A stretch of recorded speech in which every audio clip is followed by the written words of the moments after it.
Pria ini sengaja buang tomat di pinggir jalan. Sebuah video memperlihatkan seorang pria membuang sekeranjang buah tomat di jalan.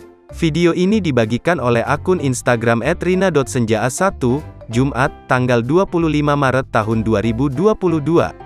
Tampak dalam video di pinggiran jalan, terlihat seorang pria mengenakan jaket berwarna hitam membuang sekeranjang tomat di pinggir jalan. Salah seorang warga pun merekam kejadian tersebut. Belum diketahui apa masalah pria tersebut sehingga membuang tomatnya di jalan. Namun banyak dari warganet menyayangkan aksi pria tersebut. Yah, pak buang-buang sembarangan nanti saluran mampet banjir, pemerintah bapak salahin, tulis warganet.